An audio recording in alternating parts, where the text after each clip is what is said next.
Cradled in a cloud of fable, Tibet, the land of snows, was a place unknown to the world beyond its mountain walls for nearly a millennium. Exotic tales abounded of this unearthly people on the vast plateau embraced by the Himalayan mountains. But it was not a land to be entered abruptly by outsiders. Inaccessible and remote, Tibet remained a mysterious figment in Western imagination. When the first expeditions of Westerners entered the Forbidden Land in the late 19th century, they brought back the first images the outside world had ever seen. They were images that provoked the fantastic tales even more. It seemed Westerners wanted to believe in the mythical Shangri-La, a temperate Asian land sheltered from the outside, governed by a philosophy of compassion and non-violence, free from hardship or strife. If similar in philosophy, the physical reality of Tibet was far more complex. Life on Earth's highest plateau was one of harsh contrast, a place where natural riches were matched by unimaginable rigors. Its first inhabitants were nomads who slowly adapted to high-altitude extremities.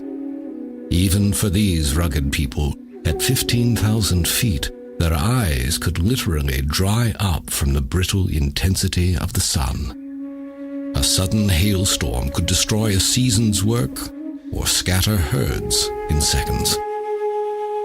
Their early history was marked by fierce wars among tribes and outsiders. Life expectancy was brief. They were a people with an acute sense of life's impermanence and suffering. It is not hard to understand why the Tibetans, whose outward conditions were so severe and changeable, came to look inward for a sense of permanence and peace. The king who had finally united them as a people wished to unite them in faith as well. He invited a charismatic leader from India, Padmasambhava, to bring Buddhism to his land. Tibetans had believed in a host of deities, both benevolent and wrathful. Overcoming sabotage from the leaders of this religion, known as Bon, was the challenge. Padmasambhava succeeded by blending these beliefs with the teachings of the Dharma, or Buddhist scriptures. Instead of casting the deities out, he creatively recast them as guardians and symbols of the Buddha's teaching. The result was a unique Himalayan hybrid of Buddhism. The lavish rituals and imagery of their former faith remained on the exterior, but the teachings of Buddhism slowly claimed the minds of the Tibetans. They came to embrace the Buddhist view of life as a continual stream of death and reincarnation, a cycle in which human birth represents a precious opportunity to make the moral choices that will determine one's destiny in the next life. Reincarnation in a lower realm of existence, into another human life, or ultimately into nirvana, a state of freedom from the suffering of physical existence. The beliefs profoundly changed the Tibetans' sense of morality. The social system and aristocracy of their past remained, but the new beliefs infused that system with a new benevolence. Nonviolence and compassion toward one another and outsiders was the new standard. And the degree to which Tibetans integrated these beliefs into their everyday lives grew to be the signature of their culture. Accumulating merit and purging past negative actions to ensure a good rebirth became part of daily ritual. Pilgrimages to sacred places came to include thousands of prostrations, a symbolic laying down of individual ego. prayers were inscribed on flags and strung in long lines to flutter over homes and temples, their message of hope for the liberation of all earthly beings to be carried on the wind across the world. Reciting prayers was accompanied by the constant spinning of prayer wheels, a symbol of goodwill and loving kindness spinning outward toward all beings. Life, literally, revolved around their beliefs.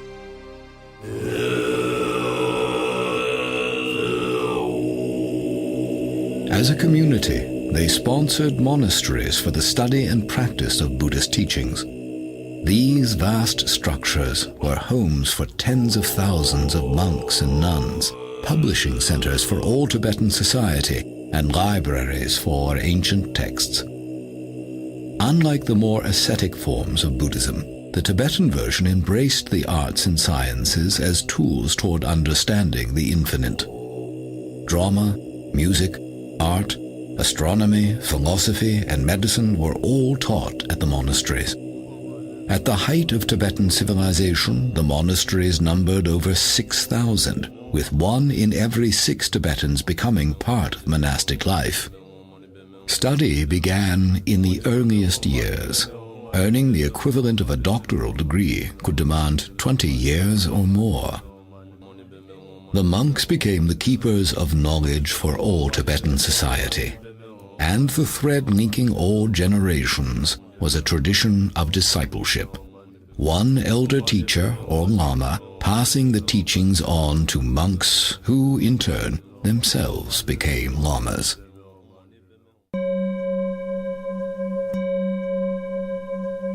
The new Buddhist beliefs also produced the most fascinating of Tibetans, the yogis.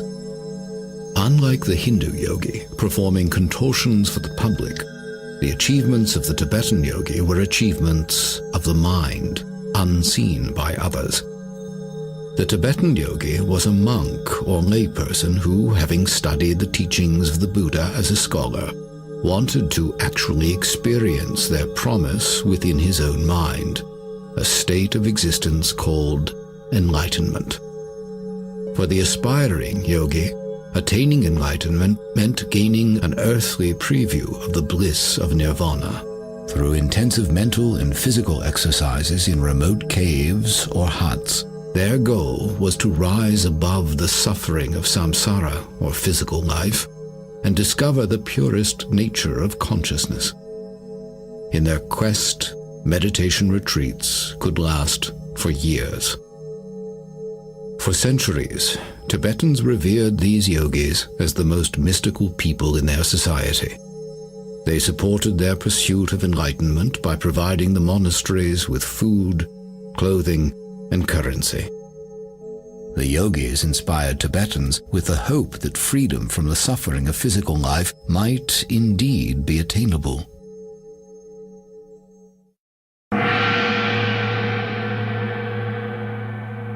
Over the course of centuries, spiritual and state leadership converged. Tibetans began a tradition of identifying those among them believed to be reincarnations of the Buddha of compassion. Among them, one would be named Dalai Lama, literally ocean teacher, implying depth and breadth of wisdom.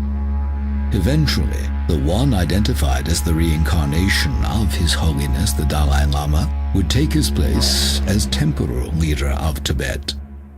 The symbolic seat of this mystical government became the Potala, a majestic monastery looming over the legendary capital city of Lhasa. Well into the 20th century, Tibetans remained virtually untouched by the modern world. The threatening thunder of a human storm grew louder in Tibet as the 20th century progressed. The Communist Revolution swept China, and with it came a surge of interest in controlling the land of Tibet. Invoking past diplomatic ties between Tibet and Imperial China's various monarchies, Mao Zedong used these as a thin pretext for claiming Tibet's strategic location, rich geologic resources, and the headwaters of key Asian rivers. In 1949, he announced that Tibet would be returned to the motherland, vowing to fill the region with 60 million Chinese within 10 years. Under the guise of liberating the Tibetans from an archaic way of life, the Army of the People's Republic began invading villages and monasteries. The tensions of their initial occupation and opposition to religion grew into an increasingly brutal campaign to replace Tibetan practices and people with their own. The world had not yet absorbed the shock of Hitler's Holocaust, when a new one had ignited in Tibet.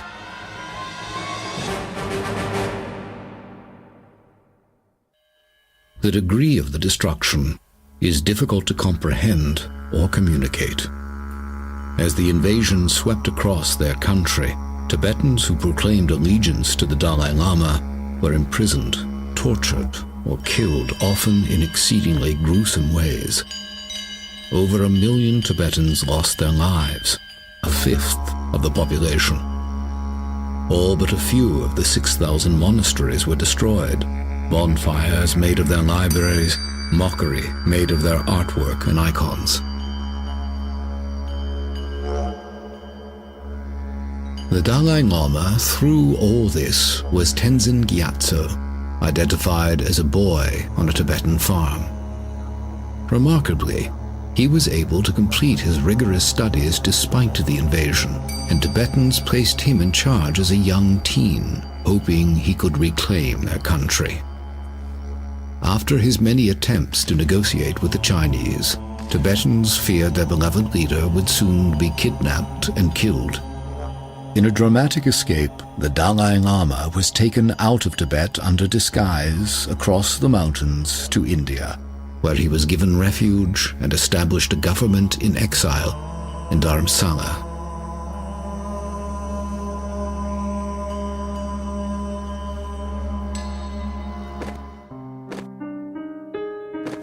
Chinese cruelty escalated in the years following the escape of the Dalai Lama, prompting a flood of Tibetans following His Holiness to India for refuge. Among them were a number of their revered yogis. After decades, the memory of that dark passage remains vivid. After His Holiness the Dalai Lama departed for India, then the class struggle and purge started, and all those who had name, fame, or prosperity were purged.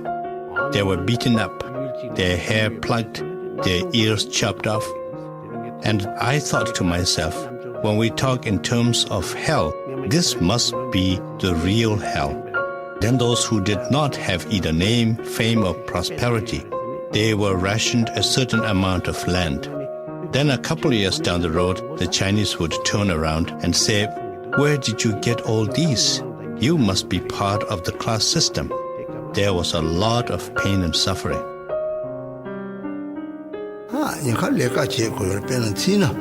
I was in Chinese prison for nearly 20 years. In the prison, instead of going to sleep, I would make a conscious effort to sit up and meditate. On Sundays, it was mandatory for everyone to sleep and keep quiet. And I would pretend that I was sleeping, but in my mind, I would meditate and quietly recite the mantras.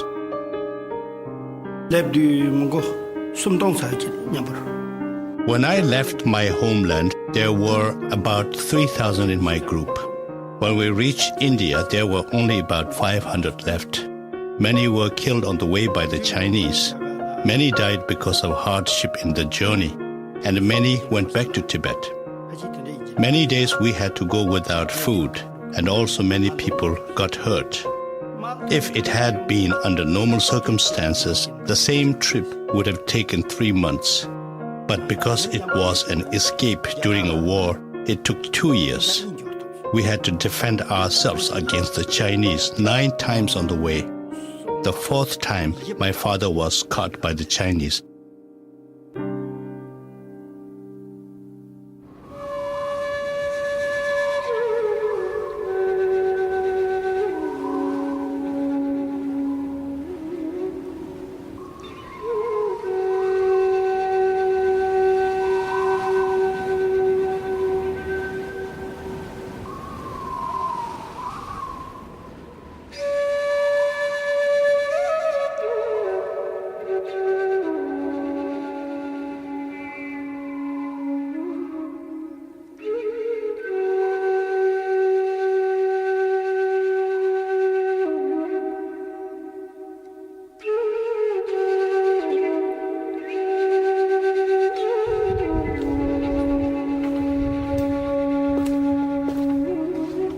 In the decades since the invasion, Tibetans in exile have attempted to recreate their life as it once was.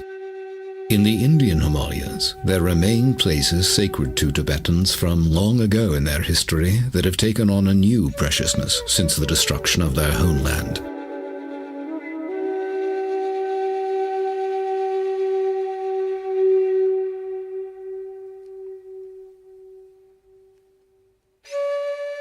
They've also established new monasteries and schools in refugee communities throughout India.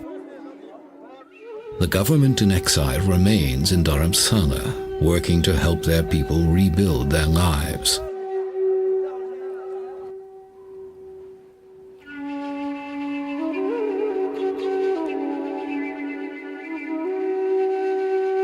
At the center of their hopes remains His Holiness the 14th Dalai Lama. In the decades that have passed since fleeing the Chinese, he has accomplished what his predecessors would never have imagined. Worldwide recognition as one of the most extraordinary scholars, statesmen, and humanitarians of our time.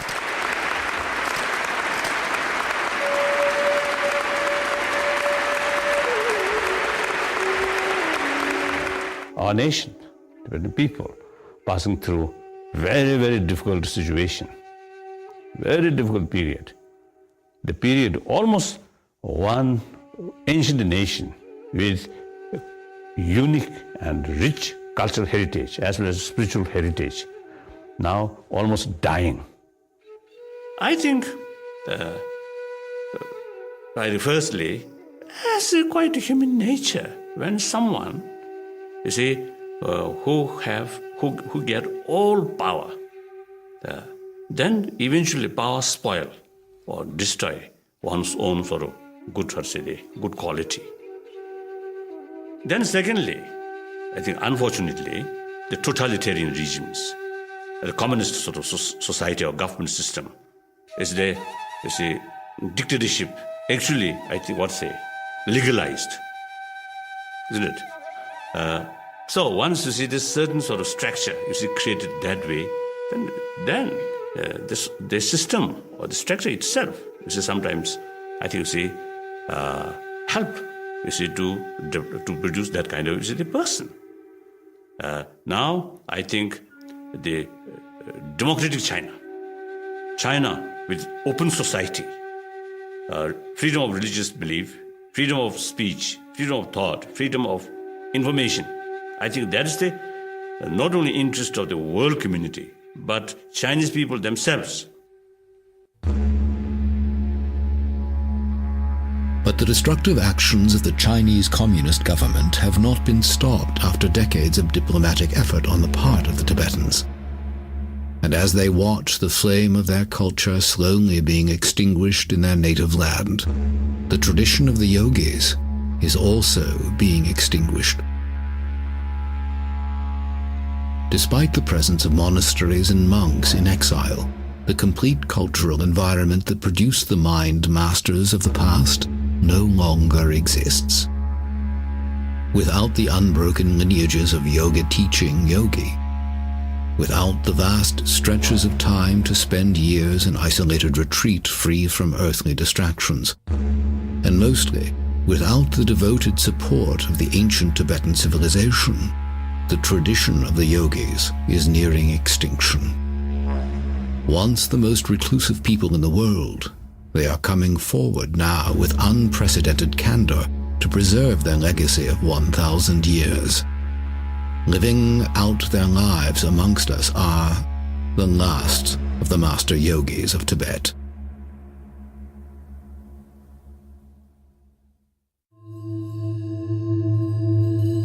To grasp the loss at stake with the loss of the master yogis, it is vital to understand what they have contributed to human development during their unique history.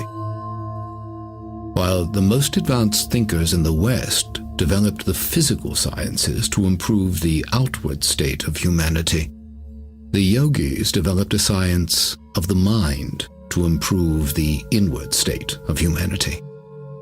Improving the emotional and moral response of the mind was their lofty goal, to transform patterns of thinking and alter patterns of acting by conquering anger, aggression, greed, pride, jealousy, even subdue states of physical discomfort.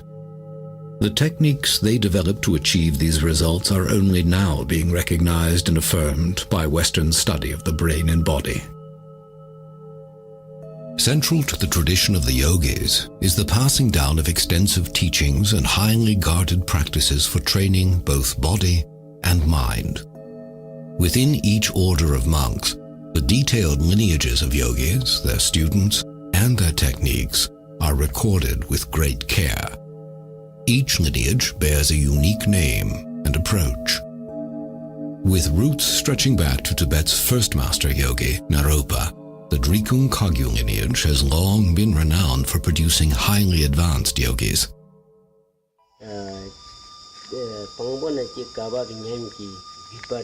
The Drikung Kagyu lineage has been running continuously without any kind of breakage in between or any kind of adulteration.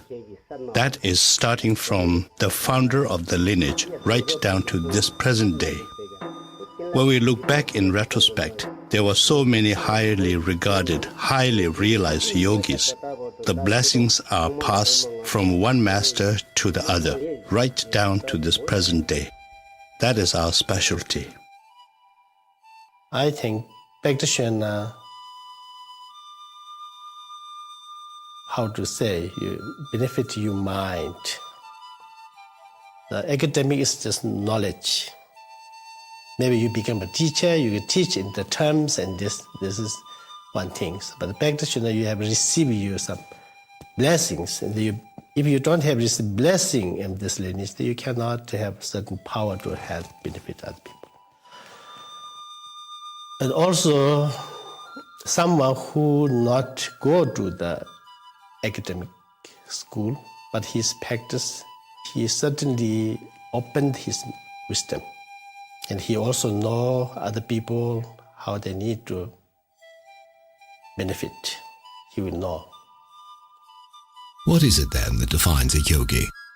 How do they differ from the ordinary monk?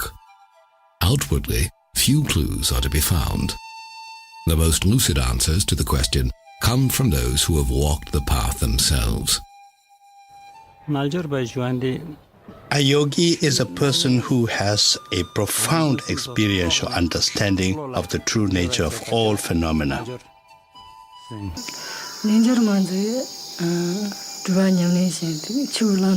yogini is the practitioner who does extensive retreats and one who has gained experiential understanding of the teachings.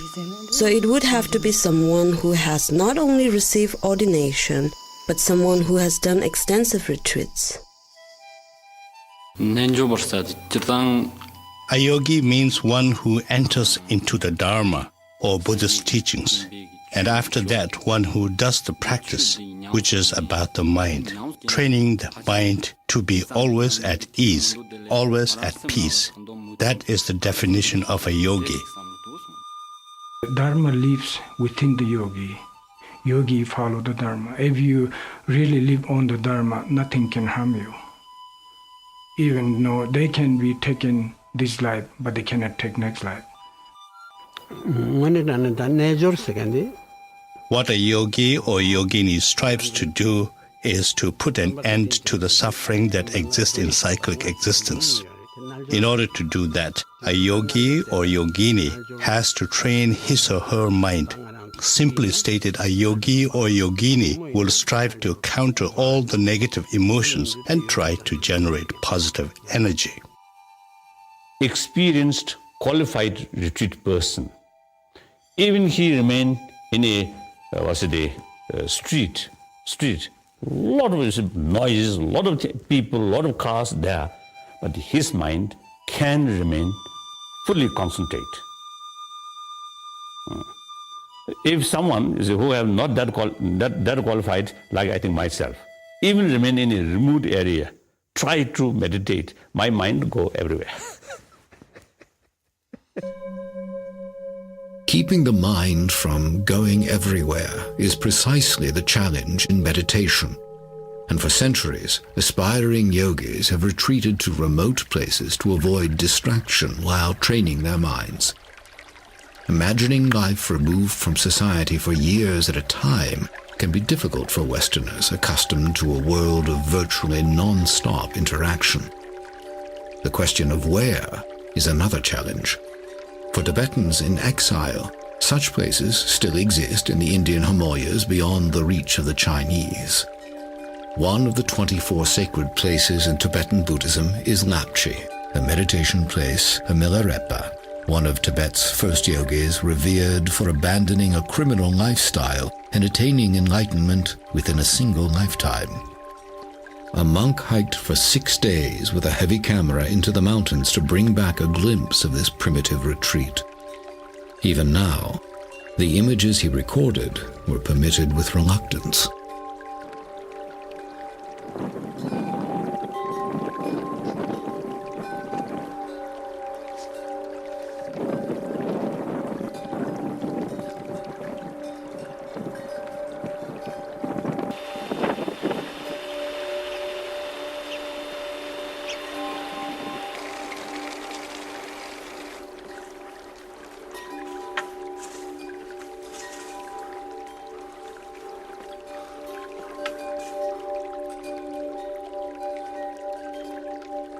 If the notion of pursuing enlightenment seems vague or inscrutable, the path of the yogi is in fact quite specific.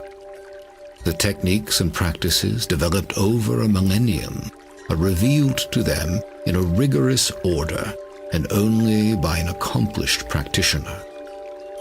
Their beginning premise is that the untrained mind is like a raging elephant out of control. The yogi's initial task is to slowly put reins on the leaping, erratic thoughts of the mind by using specific tools, the repetition of core beliefs in mantras, and exercises to empty the mind of conceptual thought. 2 yogis in retreat in Lapchi agreed to an interview, an unheard of opportunity.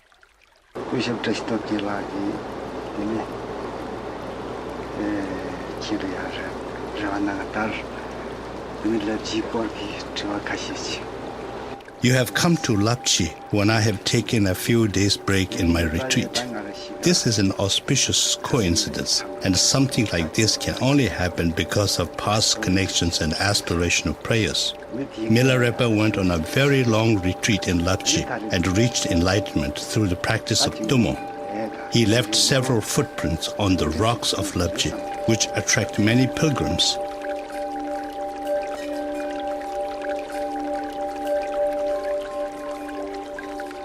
The disciples of many important masters have meditated at caves in Lapchi and the surrounding places.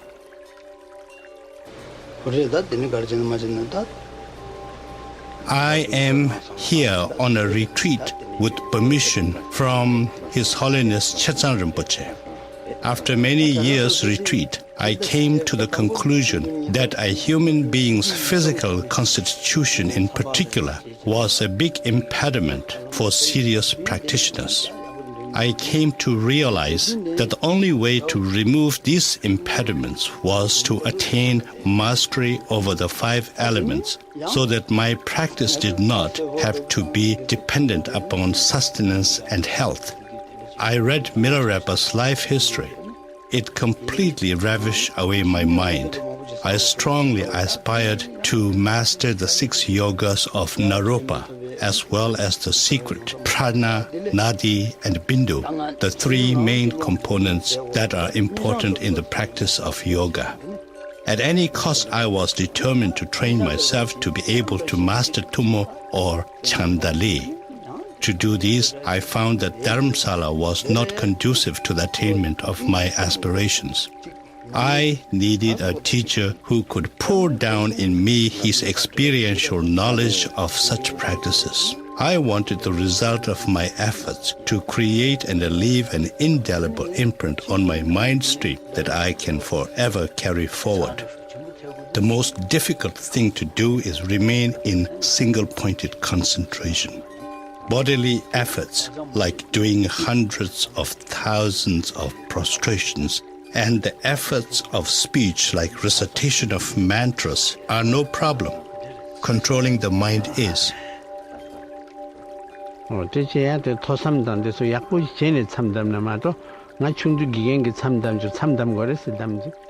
I started my retreat when I was 9 years old. During that time, I went on a 1-month-long retreat. At first, it was very difficult for me. I was a little boy. I would count the days on my fingers, say 1 day is gone, 2 days gone, how many balance remaining? Should I go out of the retreat place? If I do, what would be the consequences? These kind of questions keep on popping up. And then, although verbally you are reciting the mantra, but your mind is really, really busy on trying to get out of the retreat place. But when you become more seasoned and more mature in your meditation and learning, things will change. Why I would like about the retreat is when you go to retreat and many weeks or many months being alone is very different. It will all subside our desire, anger, attachment. At the age of 17, I entered monastery. Now from that day onwards to this day, I worked for the monastery for 2 years. Aside from that, I have devoted all my times ever since the age of 17 on retreats and meditation. There's no such thing as sleep when we are in a retreat. And there is a particular box made, and we sit cross-legged in there.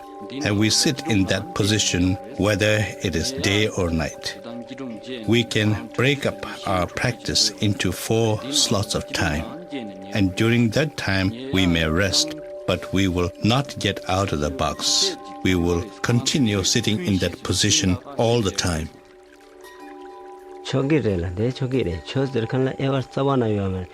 Whoever wants to go on a retreat, whether that person is nun, monk, or lay person, all are welcome. The dispensation of Dharma teaching is like the sun's rays. It is for everyone to enjoy. The job of a retreat master is to guide all of those who are on retreat, giving commentary on the teachings relating to the particular retreat that one is on. How many sessions a retreat person has to do in the course of a day, what kind of visualization, what method of meditation, how one should do the mantra recitation, what are the graduated paths to this particular practice. So these are the kinds of things a retreat master will guide those who are on retreat. Once you come out of the retreat after 3 years, 3 months, 3 weeks, and 3 days, you are a different person. If one is a different person after 3 years in retreat, the effect is exponential for those who have devoted decades to retreat. Indeed, the most profound evidence of the mind-altering effects of prolonged retreat are to be found in the oldest practitioners. Yet many of these elders have been imprisoned or killed in the half-century of Chinese occupation. Perhaps the oldest living Tibetan yogi is Drulong Rinpoche, possibly the most revered yogi alive today. Here, for the first time, he grants a filmed interview, a rare glimpse into the mind of a meditation master.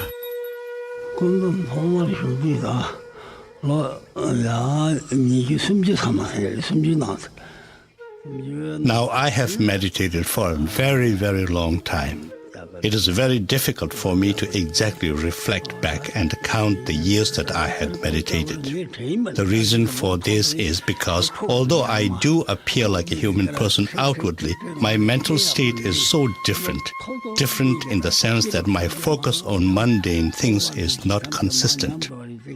When one meditates, from the very day when one decides to go on solitary retreat, one has made a conscious decision to endure all kinds of losses: good clothing, good food, name, fame, and prestige. All these things one must be ready to forego and give up. We are rationed the barest minimum amount of water and roasted barley flour for our sustenance, so that we may be able to sit in a meditation posture. Only once in a week we would have the smallest possible amount of food for our sustenance. You have to persistently make a consistent effort and undergo all kinds of hardship. Without undergoing hardship, one would not be able to experience the mental state of all the glorious past masters. When I meditate, I can see all my former lives. I have been born in the realm of hell. I have been born as a hungry ghost. I have been born many times as animals. All these things become very, very clear when one is in meditation. I've gone through the 3 lower realms of existence many times. In my meditative absorption, I always go through the pardo or intermediate gap, which is to say, between death and rebirth. But there isn't a great deal of point going into these. When one understands this life and the life after as one, to such a person there's no need to go into these nitty-gritty things. When one's body is already dismantled in one's meditation, there's no question of death or discarding one's physical body.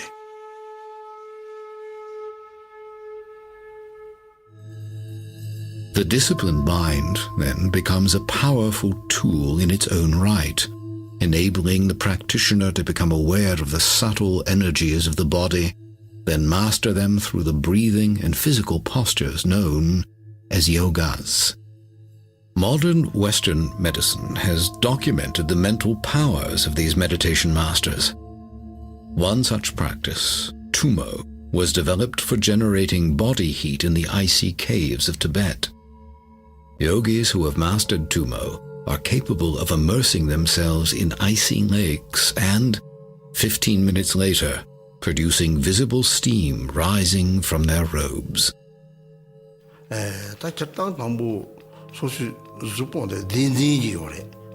Tumo is a teaching that is strict and not one that is freely dispensed to whoever wishes to receive it. However, our environment and the time are very different now. So, backed by loving kindness and compassion, I am now showing it. And to me, it's not a violation of our yogic vows. Tumo is a practice that will bring about bliss and happiness, psychological as well as physical. The visualization is a lot simpler. When you visualize yourself as a fully blown up balloon that is hollow, then you visualize a little object inside you, glowing and generating heat. It is a very useful tool to help oneself and heal oneself. Other yogas were designed to benefit bodily health and to improve the length and quality of one's precious lifetime. While many basic yogas have been taught in the West for years, many of the more difficult and exotic yogas have been kept secret to preserve their purity. One such practice, Trulkor, was developed for opening the wind channels of the body, the pathways of energy associated with breathing. Through the practice of Trulkor, the yogi is able to improve breathing functions, help the body release toxins, and clear the mind. The filming of this demanding practice was permitted with great reluctance. In order to learn this thoroughly, it takes at least 2 years. But then you cannot leave it at that. You must do the practice all the time. Unless I'm traveling, I do the exercise 2 hours every day. And now I have one request. This is a very secret practice, so I must ask you to advise the viewer to not try to imitate me. If they do, there is a danger for their health and well-being. Because this is so secret, we must learn it from a particular teacher who can give the teaching from the beginning to the end thoroughly.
The yogi who has spent years practicing and has gained a high degree of mastery over both mind and body is said to have achieved a high level of attainment to have become a highly realized being. Their powers are sometimes said to extend into the realm of the paranormal. Such supernatural stories have swirled around the Tibetan yogis throughout their history, thickening the cloud of mystery surrounding them. Tales of telepathic communication and mind-controlling matter are reported among advanced practitioners to this day.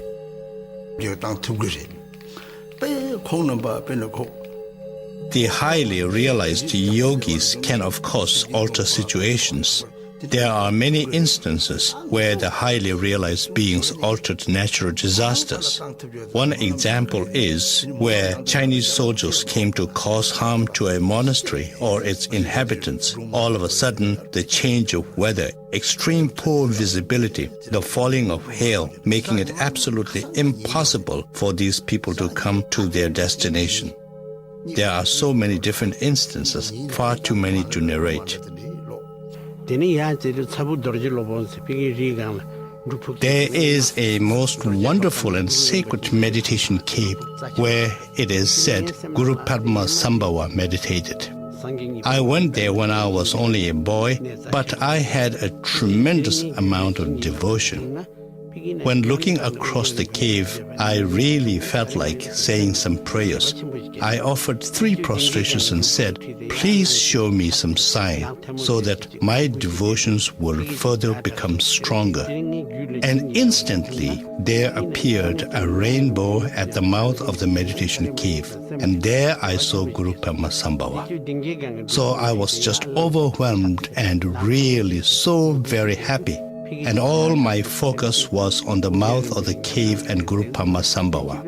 There were a lot of nuns with me, and one of them said to me, "Rinpoche, Rinpoche, watch your foot. It is sinking in the stone." And I had to look, and there was my foot, making an imprint in solid rock, because it was really, just as the nun said, it was sinking. At the age of 3, I was able to tell my previous lives. I was able to name my former sister. But now suppose I told you that I can remember all my former lives. Is anyone going to believe me? Therefore, just let's say that I was able to remember when I was a little boy. Such paranormal powers among master yogis are thought to include the ability to self-govern the process of transition from one life to the next. This is very often you can see in many good practitioners. Most of the people die.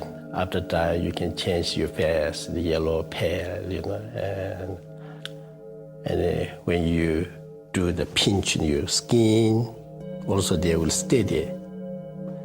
But the real practitioner who has when the passing and the meditation state, they continue their stay. Then you pinch in here, this also like now, and they immediately going like this. And also they have a little bit heat and warm in heart center. Also the face is like the lap light, and very unusual one. And happened one story is just 1 year ago in Bhutan, one of Master Ginjun Renchin. So he stayed more than 1 month, and they never changed. For aspiring yogis, events such as these imply control over the process of reincarnation. Even His Holiness the Dalai Lama has stated that if the Chinese communists are still governing Tibet at the time of his death, he will choose rebirth outside of Tibet. Controlling the process of one's own death and rebirth is the subject of some of the most fascinating stories surrounding Tibet's yogis. Lama Drupon Samten recalls vividly one such event in his early years as a student, the death of his own teacher, Kemgor Rinpoche. This is my teacher, Kemgor Rinpoche. He invited all the students. He told he's going to pass away. no illness, nothing sign of death, nothing. He just normally get up, do his prayer, and he told his attendant to make a good tea. And then he make a tea over and over and until he's satisfied. And he says, all this prayer together. And when he get to the completion state, he says, this is the time for me to pass away. And just like a falling asleep, like a Buddha, no? Just he put his right hand under his chest and then lie down and look at each person. No, he's doing prayer for each person to benefit in the future. And he passed away. Telling stories such as these, indeed revealing any technique, tradition, or experience to someone who has not completed yogic training, was once a violation of yogic vows to extreme secrecy. The reason was to maintain the purity of the teachings. The fear was that, taken out of context, exotic forms of yoga and meditation might degenerate into ego-centered showmanship. And in the eyes of the elders, the opening up that is taking place now is seen as a significant risk. When His Eminence Drulong Rinpoche was asked about the cutting of his hair, a practice known to signify that a yogi is preparing to die, he displayed the stubborn elusiveness of a yogi under strict vow. There are many reasons why a person in retreat would grow hair. Let me think about it. Yeah, there are many reasons why one would grow one's hair long. Let's just forget about it, shall we? A good number of things happened to me. It will just boil down to misleading people. Forget it. You know, I just cut it because I am old, and the hair was really hefty and weighing me down. That's why I chopped it off. I have pledged not to mislead people. Now, if I told you a whole lot of tall tales, that will amount to misleading the audience. I have absolutely nothing whatsoever, and I have nothing to tell you. This is the first time I have been asked to tell about these things. We are not supposed to reveal the ins and outs of what goes on inside a meditation cave. If we do, then there will be consequences. The past masters, including Tilopa, have categorically said there was never an instance where he revealed the secrets of meditation. We who follow in their footsteps must do the same. Although it is known that Drulong Rinpoche did cut his hair in preparation for death, His Holiness the Dalai Lama asked him to live a little longer to help pass on and preserve Tibetan teachings. It is said that His Eminence agreed to do so, and has decided to live until the age of 100 to help his people.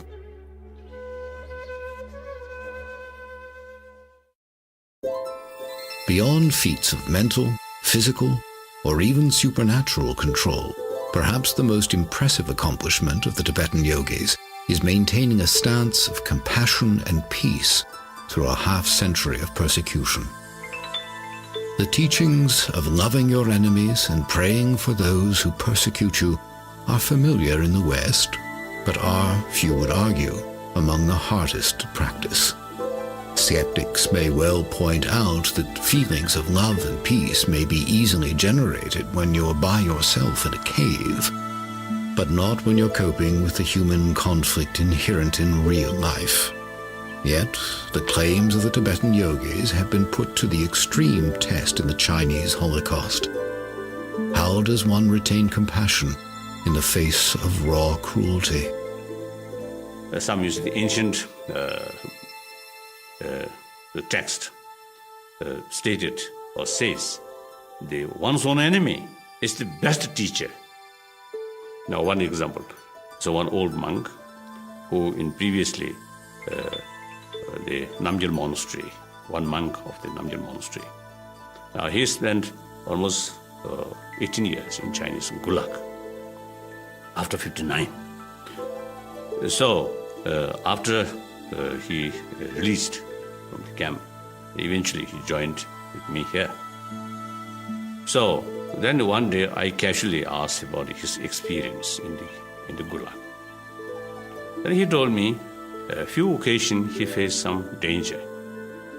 And I asked, what kind of danger? I thought danger of his life or something like that. Then he answered me, danger of losing compassion towards Chinese. So, that's we as a practitioner, we deliberately should try to keep compassionate attitude towards one's own enemy is very essential. I don't blame the people of China. I blame their policy or their culture because it's a communist culture. The culture is at fault, not the people. In the ways of what we call samsaric beings, in the ways of the ordinary people, lay people, if I followed that, yes, obviously, yes, there would be sadness in my heart. And there were a lot of sufferings that were brought about to a lot of people and to myself. But as a practitioner who believes in the cause and effect, I'm a very, very happy person. I have no grudge against anybody. I have no grudge against the Chinese people or the Chinese government. Whatever befell on an individual, it was because of his past karma. Unhappiness does not crop up out of nowhere.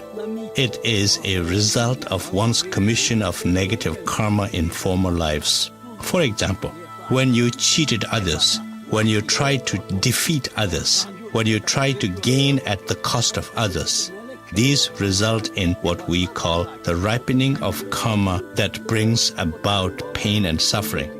So when you do negative deeds, the result is a state of mind that is often referred to as hell. When you have done positive deeds, it brings about happiness.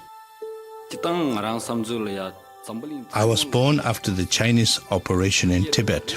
I am upset with them, and I am sad because the Chinese have been very ruthless to Tibetan people and my family.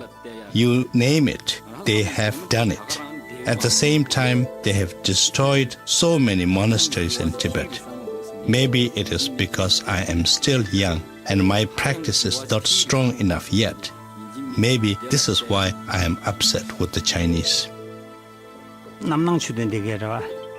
As an antidote to conquering very strong negative emotions, we would resort to doing the sevenfold Vairocana posture meditation. There are different wind energies inside a human person.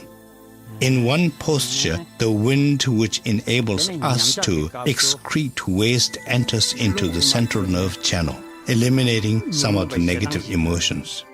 When you broaden your shoulders and sit upright, the nerve or vein-related winds enter and get rid of ignorance. When your neck is slightly bent downwards at an angle and you touch the tip of your tongue on the palate, then fire-related wind enters and dissipates desire. When you lower your eye a bit so you almost see the tip of your nose, the space-related wind enters and gets rid of egocentric pride. When you sit cross-legged and remain in single-pointed concentration, then water-related wind enters and helps get rid of jealousy. These postures are a very good method of getting rid of some of the negative emotions.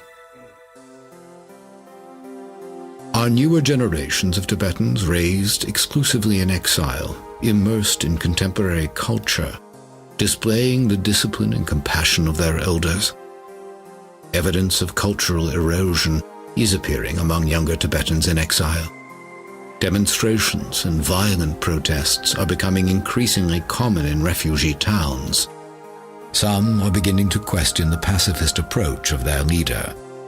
Even so, the spirit of their native culture remains strong, and some still aspire to the example of past masters.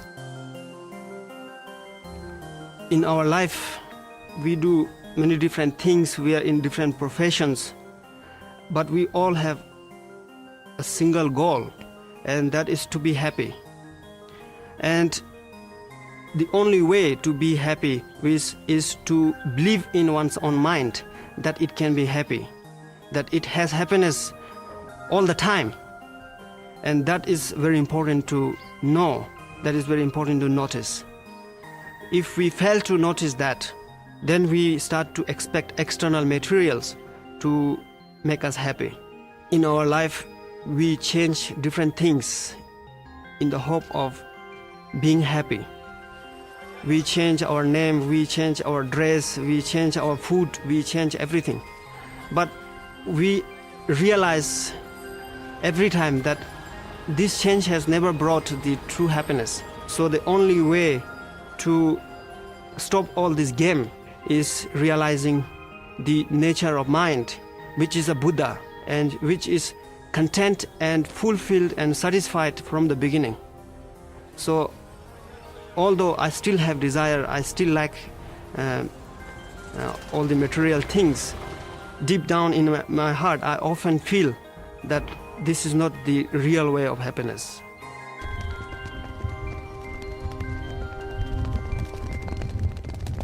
Yet even the most earnest efforts of these young practitioners cannot maintain the tradition of the yogis as it once was.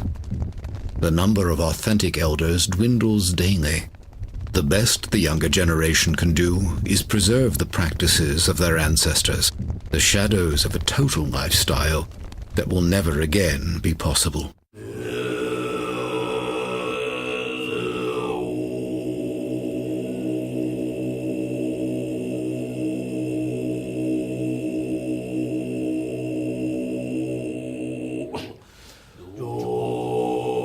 This observation by His Holiness the 14th Dalai Lama points to the irony of the Chinese Holocaust. Intent on destroying Tibetan culture, the Chinese have in fact successfully driven it out into the world. It is seen in a phenomenon that began shortly after the invasion and continues today. Once the most reclusive people in the world, the master yogis of Tibet have begun to migrate westward. As hope of reclaiming their native land fades, they are relocating to establish temples and teaching centers. Now the Buddhism is developed in West, so we have centers from South America, from Chile to North America to Canada, and we also have Baltic countries, in Central Asia, we have maybe 40 centers more than. So we have to also properly guide the Buddha's teaching. It is in one way, a very difficult situation in Tibet today, and it's been that way for many years. But from that, we have so many wonderful teachers and examples that have come to the United States, Europe, and different countries to make Buddhism available to us. One day His Holiness the Dalai Lama called me down and said, well, this is time now. It is time for you to actually come out of retreat. And now your time has come to benefit all beings. Listening to that advice, I ended my retreat.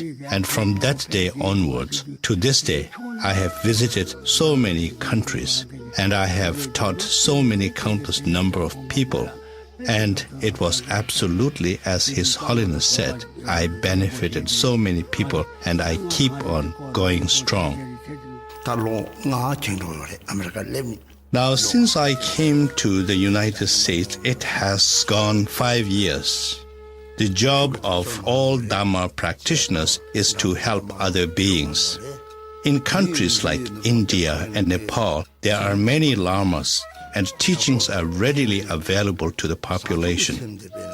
And this case does not apply in the United States and other Western countries. The main point of the teachings is the generation of loving kindness and compassion. And I hope to help people in the United States and teach them loving kindness and compassion. Arizona has become home to one such center, a growing facility where Tibetan yogi Garchen Rinpoche guides the teachings. Now, where the adobe dwellings of Native Americans once stood, clusters of retreat huts, temples and teaching rooms hug the rugged terrain of the Chino Valley. In them gather people from all walks of Western life, from many faith traditions, there to learn what wisdom this ancient people might have for a weary modern society. Well, I think the general society now has so many influences which are rather superficial in nature.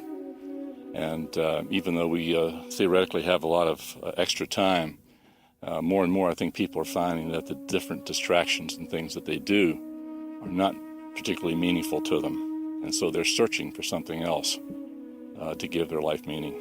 Here we saw all the technology, we see all the rich people, we have all the money, we can, whatever you want, the food, Chinese, all these different, you can get.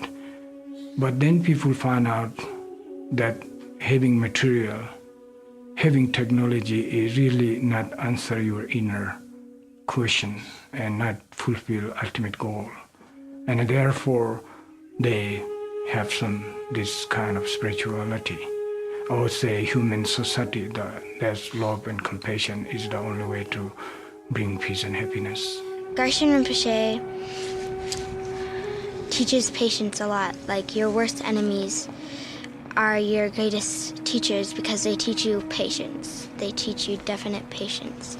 And during school and when I'm at home, like, I have a 2-year-old little next door neighbor and he just gets on my nerves all the time, and so it's like it gives me a lot of patience to practice.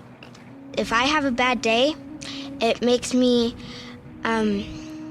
think about my bad day, reflect on my bad day, and there's a part that you should do every night. Like, you think of 2 things that you did bad in that day and try to fix them the next day, and then you think of 2 things that you did good that day and you try to do them the next day as well. I think it's very bad, it's very sad that we're losing yogis and we're losing someone who can connect us with our own enlightened nature. And from other point, those realized masters that comes here and comes to other countries can teach other people, and it was not possible before. And even there are so many people who even would not think about Buddhism until they would meet realized master. Just looking at our lamas that we have, like His Holiness the Dalai Lama and many wonderful Western lamas, when you look at them, you get some true feeling that they really have some kind of inner peace. And if we could receive those teachings from the yogis and put them into practice in our own lives, that is the way to save. That is the only way to save the lineage of the Tibetan yogis. And that's the most important thing to do, I think. Yeah.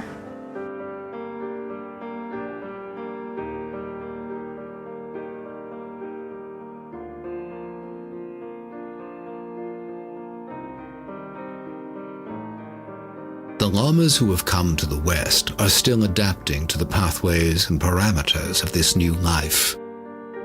And their questions remain. Will the filming and sharing of techniques lead to abuses? Will self-styled lamas and bogus practitioners exploit Western interest in Tibetan Buddhism and mislead people? Is the form of their faith destined to dissolve in the ways of the West? The devotees of the Dharma hold that even if the tradition of the yogis and other outward expressions of Tibetan Buddhism die out completely, the teachings of the Buddha will survive.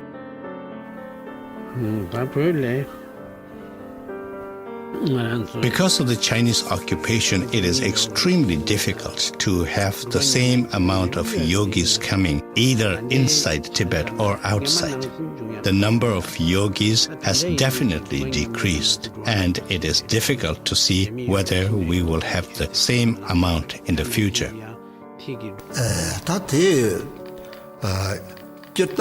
According to the things that have taken place in Tibet, and according to the prevailing circumstances, it would seem that the tradition of the yogis will come to an end. If not come to an end, it will near extinction.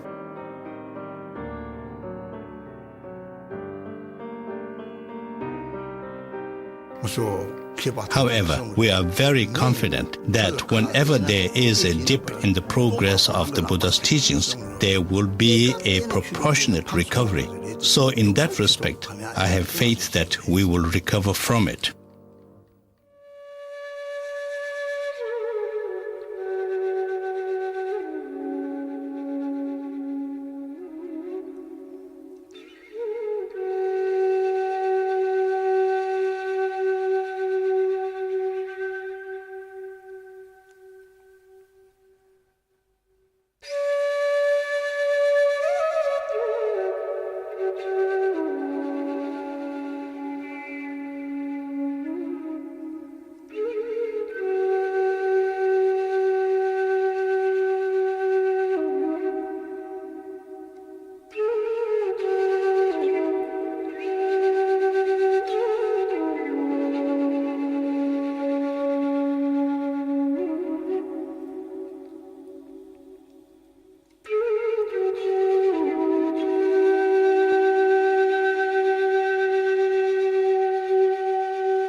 Will Tibetan Buddhism thrive in its new soil?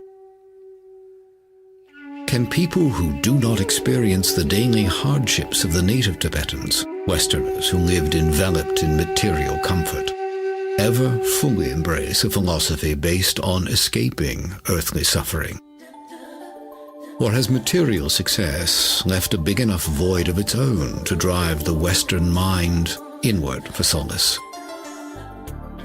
Even for those who seek to follow the example of the Tibetan elders, the human environment is drastically different. They are striving to train their minds, sustain intensive meditation, and maintain a disciplined compassion for their fellow humans, not in sheltered enclaves, but while living and working in the frenetic grip of a 24-hour society. Can any philosophy of compassion and non-violence be successfully practiced in the crucible of modern life? For now, the answers to these questions remain as mysterious as the minds of the master yogis themselves, living remnants of an ancient and vanishing civilization, human artifacts from the Tibet that once was.